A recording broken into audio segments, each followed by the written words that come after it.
Good evening, folks. We've overshot our petition for sure. I'm very confident, comfortable. We have all our signatures in place. Record amount of time. Big kudos to all of you from X, Facebook, third party, people just sourcing family, all of it. It's really, truly amazing. Thank you. Thank you all. But I want to do this video, and it's largely for Canadians. A lot of Americans probably don't understand it either. Why would they? They don't have to.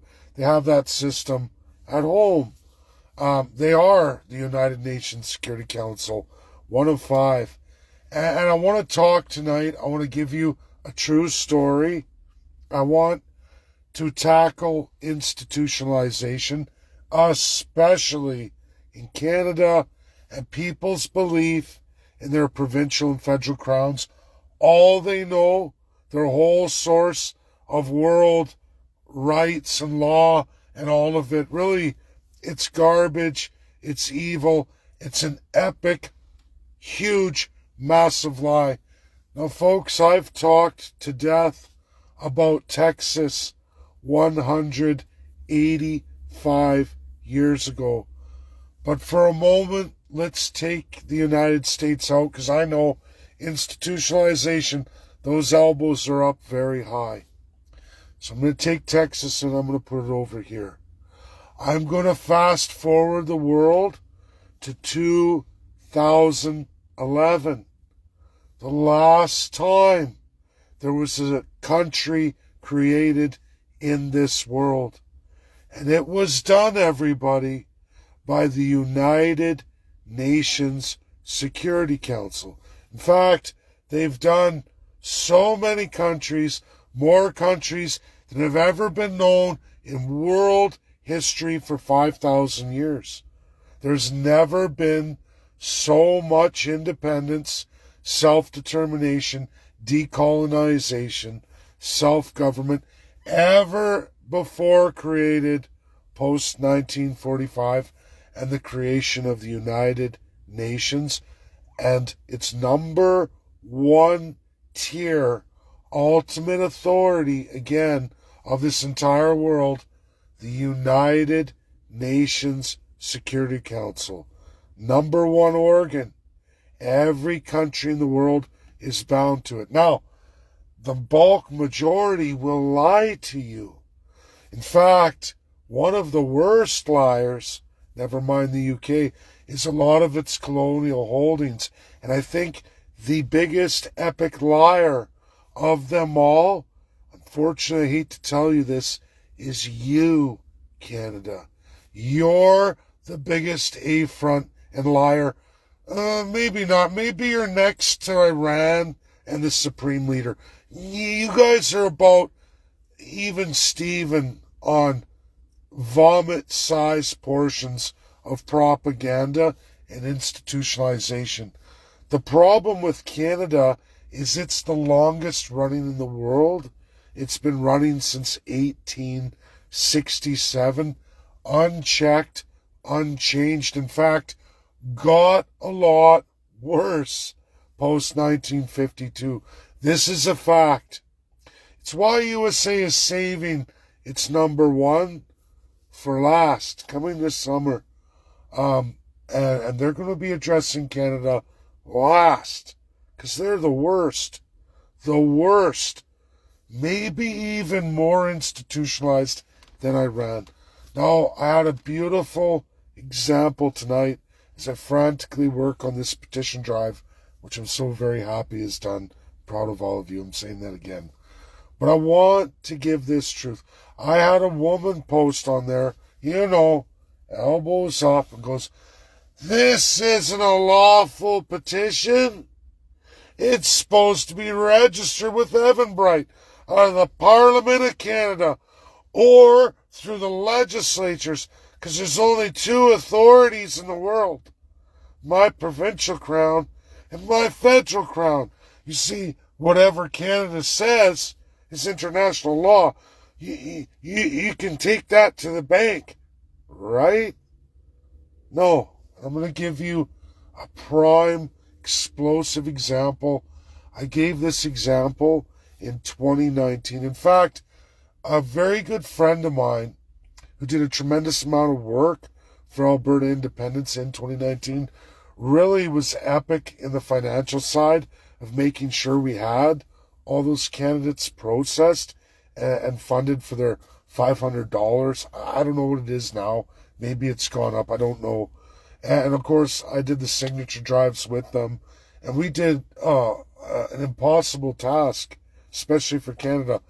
But all that aside, this woman says that petitions have to go through all this crown system of malarkey.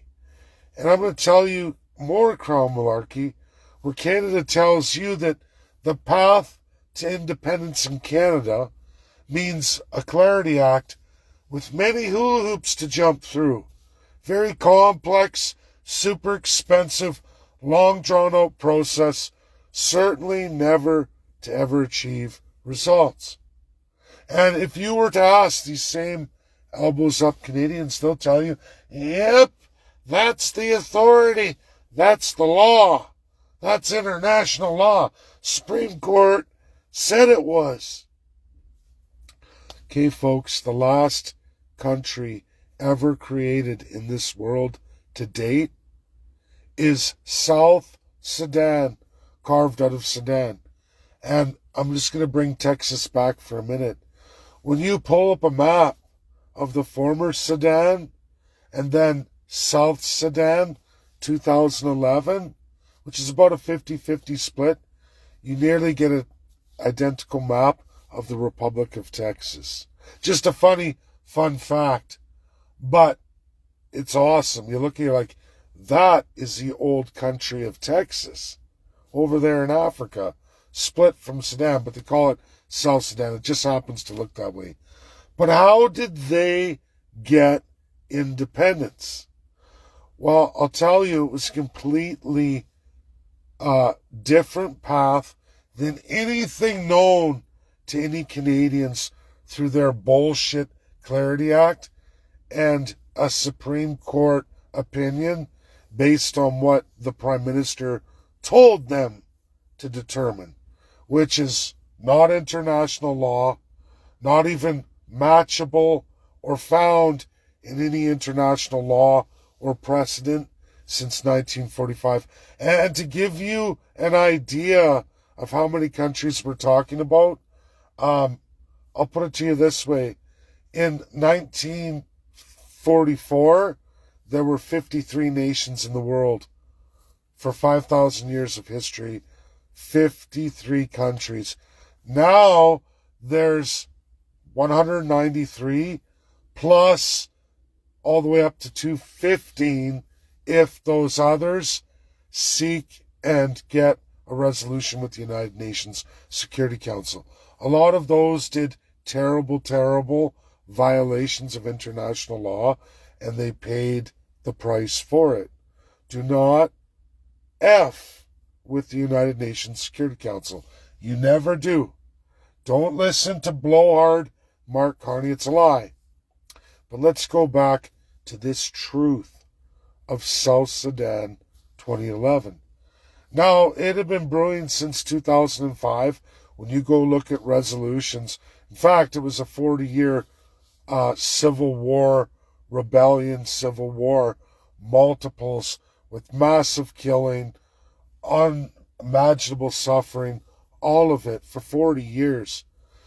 But in 2005, smart folks in the Sudanese communities, after all these wars raged, mass amounts of refugees started flying everywhere all over the world.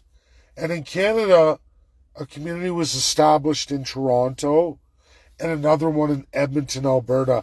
And anybody can go visit any which one you want. Toronto, Sudanese Community League. Go to Edmonton and go to the Sudanese Community League. One's downtown Edmonton. The other one isn't quite downtown Toronto, but it's there. It doesn't really matter. Going into those community leagues is where you will find Sudanese, and you can ask them about the validity of what I'm about to tell you in real international law. Now, folks say this is a complex registered petition process in Canada. You can't just do email petitions. The United Nations Security Council does not have red tape, does not have any of the crud or crap that Canada institutes on the Canadian people. None whatsoever, not even remotely close. Here is the last legal nation formed in our current world to date, 2011. So all these displaced Sudanese, and I just gave the locations of two of those groups, massive at the time refugee groups that popped up over decades and were formed there. The United Nations Security Council took the resolutions, got the job done, got the two warring factions together and said, okay, we're going to impose a referendum upon you. Folks, it was nothing like any Canadian system. The UNSC took the registry of all, not only the people of Sudan, sent in UN forces to secure all the polls, but also set up polling stations in every single refugee community worldwide, including right here in Canada, Toronto, and Edmonton. All Sudanese who moved to Edmonton or Toronto and made a life in Canada through the refugee process were given a station, those two community leagues, to go vote for their country's referendum, whether to separate and establish a new South Sudan and Sudan. It was educated to all the people, done through email, no Eventbrite, no government authority of Sudan. In fact, they mandated all politicians, both sides, and military to either A, stand aside, or B, support the initiative. UN went in there. Do you think it was a complicated question? No. Do you know it wasn't even a written question? It was a picture. So that there's no way any Sudanese anywhere in the world or anywhere in Africa could get it wrong. It was the tribal faction of the South and the tribal faction of Sudan. Two pictures of those two people, identifiable. In the first choice, shaking hands, coming together in an embrace. The other choice, turning around, walking away, waving goodbye. Just two pictures. Either we come together and we stay as Sudan, or we wave goodbye and it's Sudan, South Sudan. Do you know what the turnout was? Not only in Sudan and the new South Sudan, but globally, worldwide, 98.6% effective, completed by the United Nations Security Council. And there you have it, the birth of South Sudan in 2011. Not a long drawn-out process, not radical or crazy, nothing of the sort of any of the propaganda of Canada, with all the layers of bureaucracy, hula hoops, fireballs, jumping from high platforms into a bucket of water, don't miss, or you're dead, right? None of that. That's called Canada's institutionalization of you, the subjects. The rest of the world and the United Nations Security Council doesn't run on that. I have my email. I have the registered responses of everybody. If they answer us and a resolution is produced, then I will be audited and I will have to turn over that account, and they will go through and they will check and make sure everybody signed. And then they'll probably reach out, and then at that point, you can determine yourself, if not a process went that far, how far you want to go with your personal information that will be secured. And know how we can prove this? Because nobody's been violated worldwide in any of those situations. Any resolution of the United Nations Security Council. In any attempt from your government of Canada or any provincial territorial government to step in the way of that will result in them being sanctioned, embargoed, or militarily arrested. This is a fact. It's happened dozens and dozens and dozens. It's more than dozens. There's probably a good 8,000 resolutions on such actions, including death penalty. Including death penalty. They won't give you this in school, and they've all participated. And if you think that Donald J. Trump and killing world leaders is unprecedented globally with UNSC, you're deadly wrong. They've all participated far beyond the United States. I think right now, Trump's year here, he's probably tied with Russia. Russia and USA are tied, and they're the absolute lowest of the P5. They're the lowest. Lowest. That's right. If you've missed Nuremberg, it wasn't just Nuremberg 1. It's been Nuremberg 83 other times in world history since Germany. Immediately there was a Nuremberg style for Japan. They had more sentenced to death than Germany did. And then it goes on in all kinds of conflicts, civil wars, human rights violations, all the way up till right now today. There's still folks on the docket right now today likely to be sentenced to death. And sometimes they allow the victims, the country victims, the citizens made, whether they were serf, peasant, savage, or whatever their definitions were defined under that regime, or military oppression, right? Sometimes they allow those people in resolution and referendum to determine the fate of their abusers, their genocidal maniacs who oppress them. Oh yeah, that's happened quite a bit too. Quite a bit too. And then there's been other people who've been isolated in a lockdown prison situation for 20 years, and then as old men, they get released back to their fixed country. I kid you not. They do stuff like that. They come up with viable punishments, and this is put in complete isolation with no contact with the outside world, prison-style system, where they don't know what's going on in the outside world. They're monitored. They're kept separated.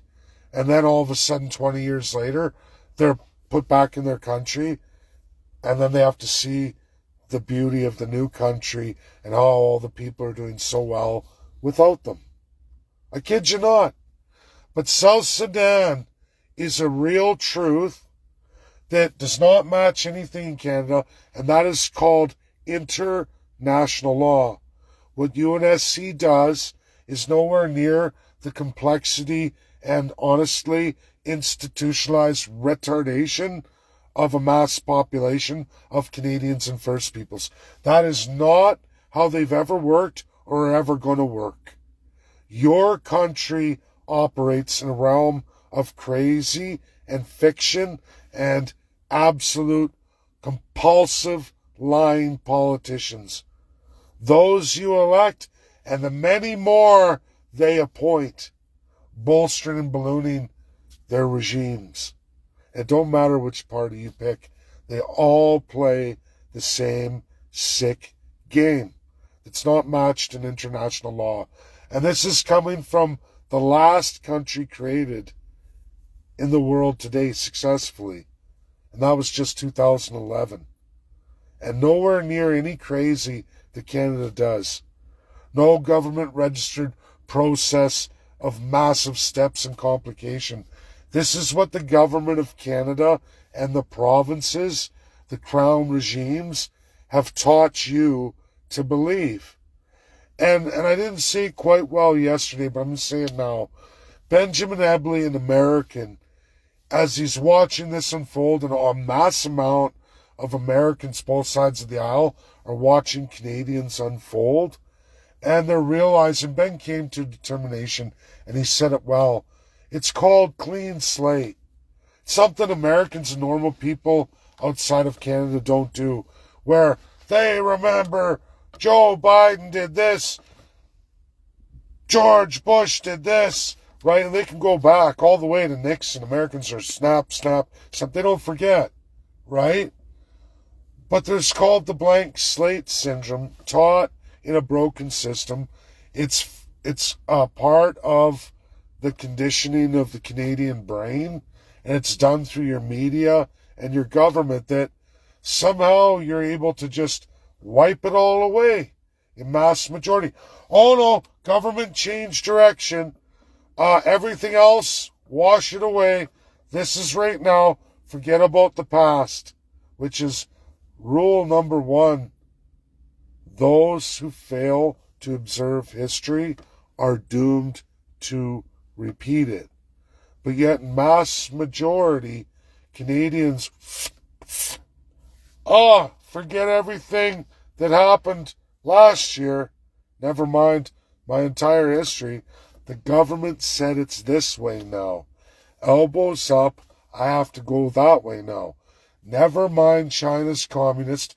Never mind China did all these terrible things to Canada, destroying one of our most powerful industries, tertiary, ever created worldwide. Never mind that. But we wash all that away.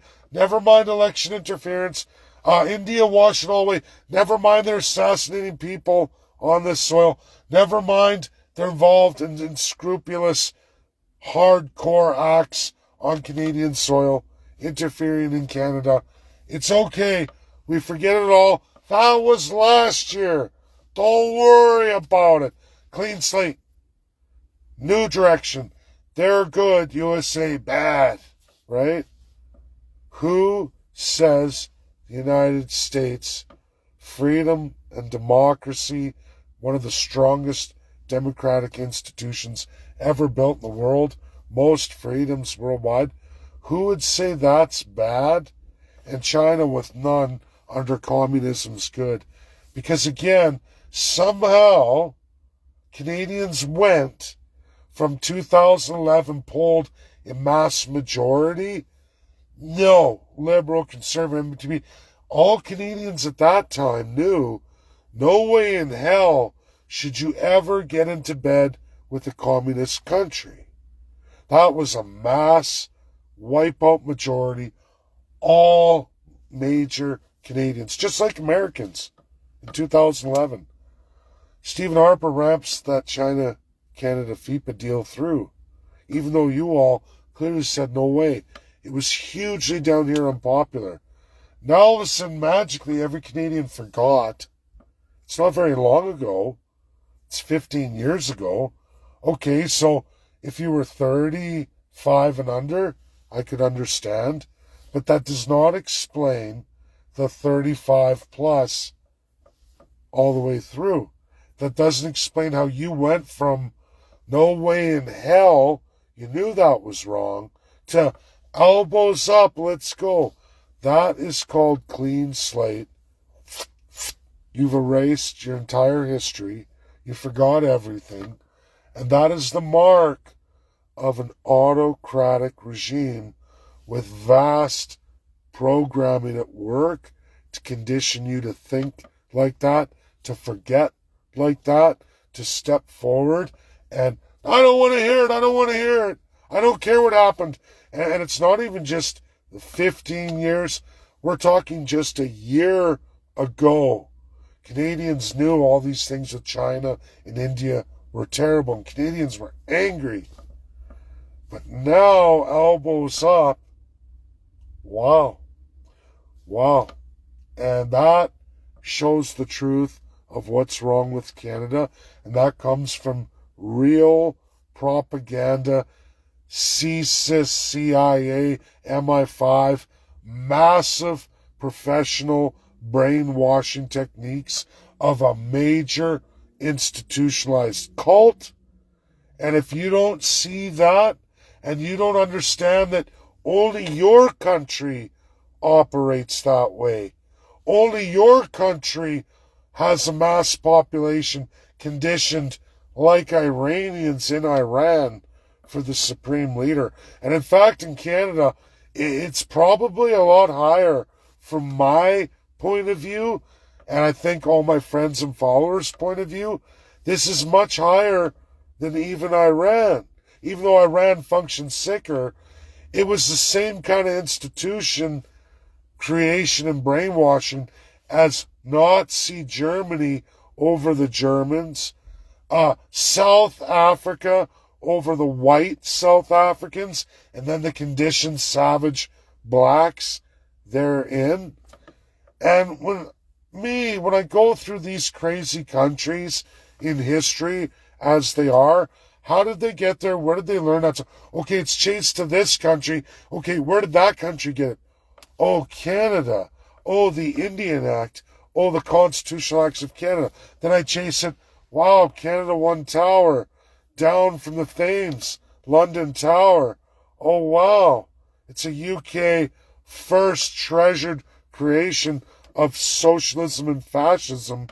And evolution for them, the elite, on how to really condition millions of people to be willing slaves, willing subjects, and get along and go along.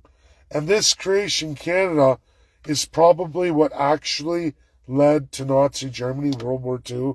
It's absolutely what actually led to South Africa apartheid. And there are grossly so many more.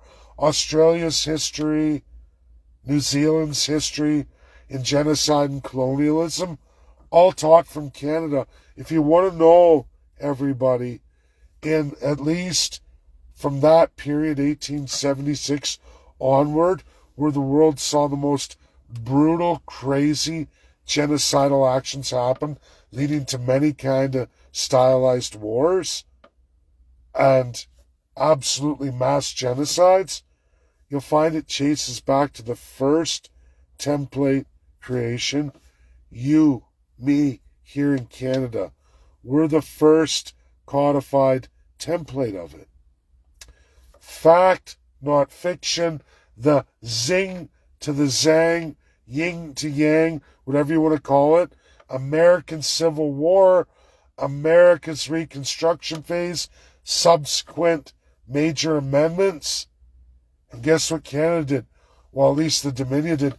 Here you go, zing to the zang, the complete opposite. A crazy genocidal system that continues slavery.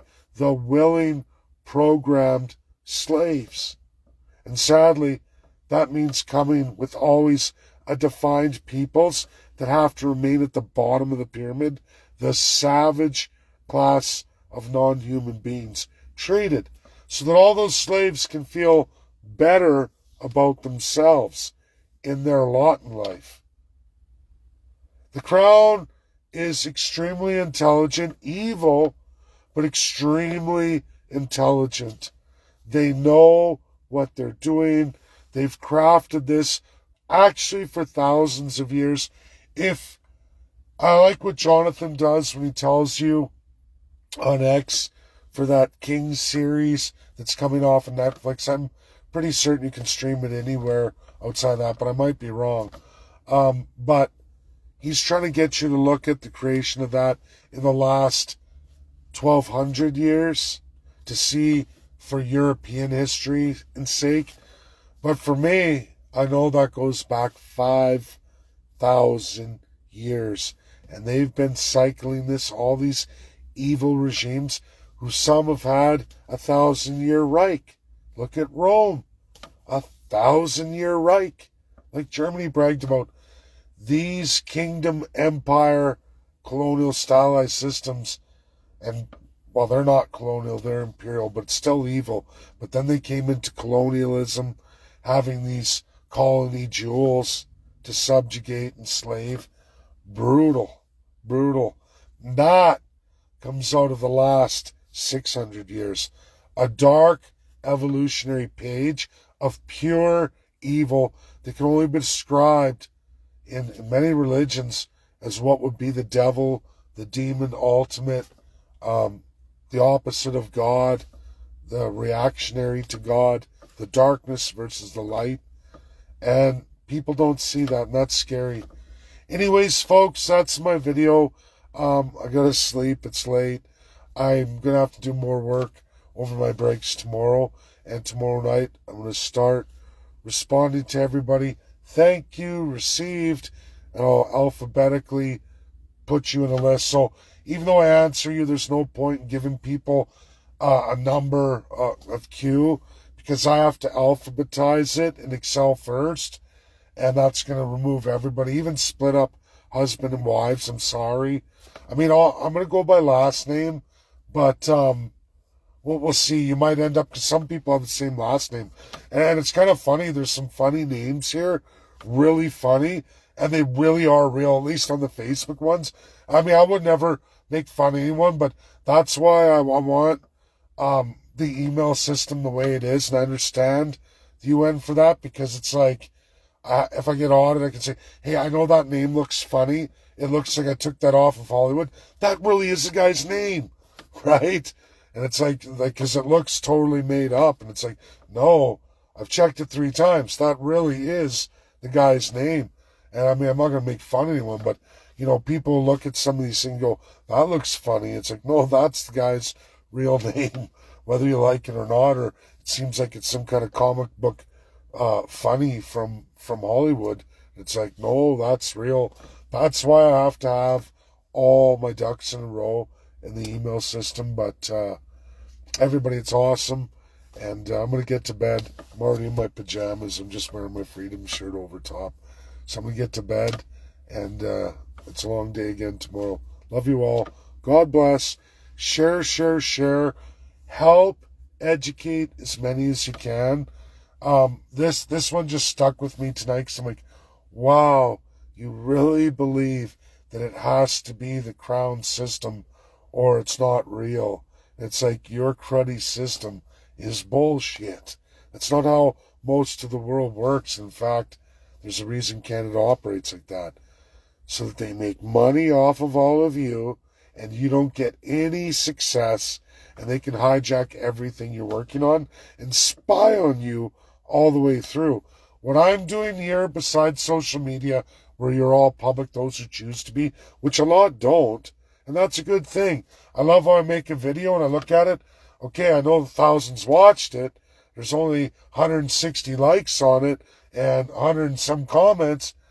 But what's awesome is the emails show, yeah, the thousands watching, yeah, the mega emails, and even people who just watch but don't actually follow me, but are going to watch the video anyway and like what I'm working on, or follow others. And that's awesome too. So thank you all. It's great. It's wonderful. We're right where we need to be. And I'm very calm now, as you can see. I'm very happy. I got stressed, because you don't want to falter at this point, right? It's so much work. You don't want to be embarrassed. And you definitely don't want to be made a fool either, where they're like, this guy, get him out of here. Whatever he did before, that doesn't matter. He's garbage now. I don't want to be that guy. I don't think anybody wants to be that person. So love you all. Good night. It's going very well. Answer emails as fast as possible. I'm sorry about this male Damon and all this other stuff that happens, and different platforms, and why things get lost in the mix, right? I'm sorry, right? This one worked, this one doesn't. I don't know. And some people email me and then their inboxes are full. It's like, oh, so all good. Love you all. God bless. Good night.